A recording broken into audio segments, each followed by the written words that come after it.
Okay, let's dive right into this. Welcome back to another explainer. Today, we're skipping the theory and stepping straight into the challenge lab. We constantly see masterful speakers make these flawless, split-second decisions under immense pressure, and it kind of looks like magic, right? Well, today, we're pulling back the curtain by putting you directly in the hot seat. Here is your mission for today. Make smart strategy decisions. You aren't just sitting back and watching this time. You are the strategist. We're going to run through some real-world, high-stakes debate situations pulled straight from our source material. I'll lay out the scenario, and you have to decide exactly what to do next. Are you ready to test your instincts? Let's go. First up, Section 1, tackling the opponent and reacting to their moves. So in any debate or tough negotiation, you are constantly reacting to the person across from you. Here's your first micro-story. Picture this. Your opponent just finished speaking, but they didn't just give you one neat, tidy point to argue against. Nope, they flooded the zone with 3 completely different arguments. But as you were listening, you noticed something really important. One of those arguments is an absolute heavy hitter, and the other 2, well, they're kind of just fluff. So what's your move here? Option A. Do you respond to all 3 arguments as quickly as humanly possible, just rapid-firing your way through the list so it looks like you didn't miss a single thing? Or option B. Do you take a breath, ignore the noise, and focus all your fire on their absolute strongest argument first? I'm going to give you a quick second here to really think about it. What does your gut say? Speed and coverage or prioritization? Well, if you chose option B, you are thinking exactly like a top-tier strategist. The golden rule here is that strong debaters respond to the most important argument first. Honestly, it's all about triage. Think about it. If you try to quickly brush off all 3 points, you probably won't spend enough time actually dismantling the one big argument that could literally cost you the entire debate. You always want to neutralize the biggest threat in the room before you even worry about the smaller stuff. All right, let's move to our next scenario. And you see this one constantly, not just in formal debates, but literally every day on social media or at the dinner table. Your opponent makes this massive, grand claim, but to back it up, they use only one personal example as evidence. It's just an anecdote, a story about their cousin or something crazy they saw on their way to work. It might sound incredibly compelling and pull at the heartstrings, but scientifically speaking, it's a sample size of exactly 1. So how do you handle this kind of questionable tactic? Option A. Do you completely ignore their example because you logically know it's not real data and just cross your fingers that the judge or audience realizes it too? Or option B. Do you directly ask whether one single isolated example actually proves their sweeping claim? Lock in your answer. What's the smarter play? So the crucial point is, strong debaters test weak evidence. Option B is for sure the winner here. You can never ever assume the audience will automatically realize that someone's evidence is flimsy. They might be totally swept up in the story. By directly challenging that single anecdote, you basically pop the balloon of their argument and expose its weak foundation for everyone to see. Okay, time to turn up the heat a bit. Scenario 3. Your opponent just made a really strong argument about student health. This isn't some weak point. It's definitely not a single anecdote. This is a formidable, highly impactful argument that clearly resonated with the entire room. They just landed a very heavy hit. And now, well, all eyes are on you.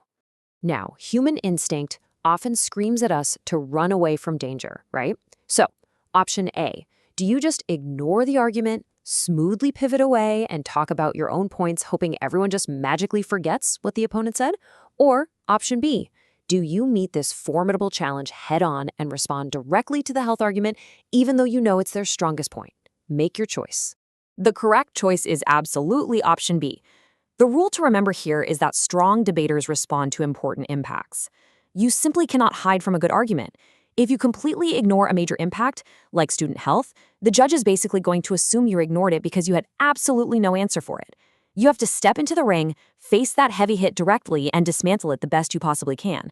Dodging it, that's just an automatic loss of that point. Let's do a quick bonus scenario for this section because it's a fun one. Your opponent is up, they are passionately delivering their rebuttal, and they attack your argument, but they do it totally incorrectly. They completely misrepresent what you actually said.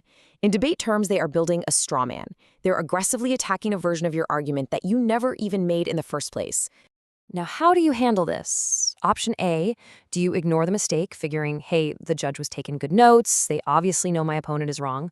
Or option B, do you take precious time out of your own speech to stop and firmly explain what your argument actually said?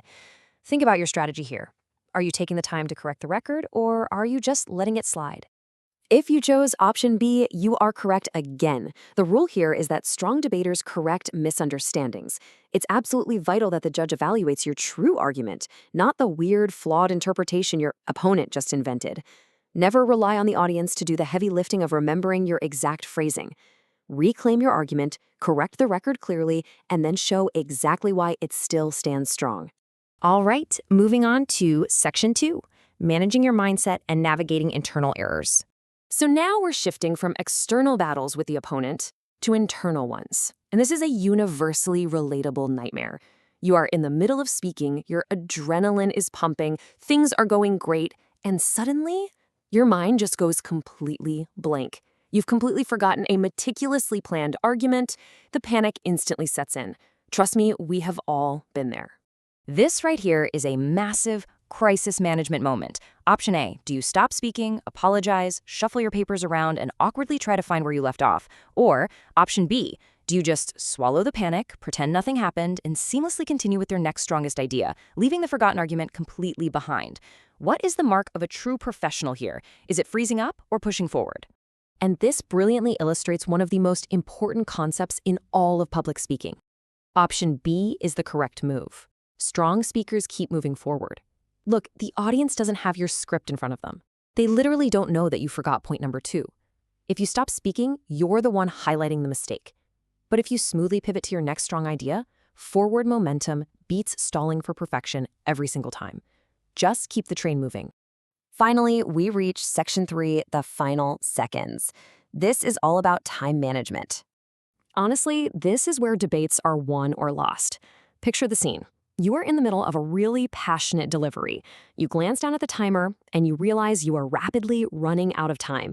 You've got 30 seconds left, but you still have a ton of information in your notes.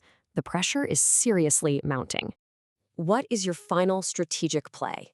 Option A. Do you start speaking twice as fast, frantically cramming in one entirely new argument just so it's technically on the record? Or option B. Do you take a deep breath, totally abandon the new information, and calmly summarize your strongest argument clearly so it really sticks in the judge's mind? Cramming versus cementing. What do you do?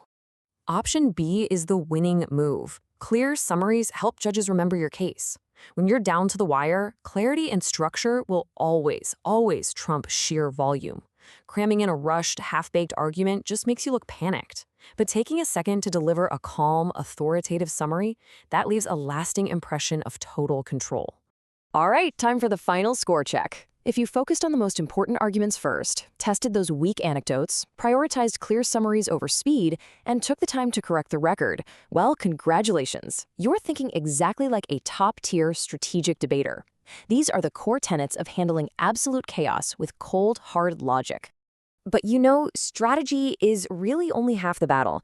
You can have the absolute best arguments, perfectly prioritized and logically sound, but how do they actually sound when they leave your mouth? I want to leave you with this final provocative thought. Which speaker sounds stronger, even when they are delivering the exact same argument? That right there is the magic of delivery, and it's exactly what we're going to tackle next time. Keep practicing those strategic instincts, and we'll see you in the next explainer.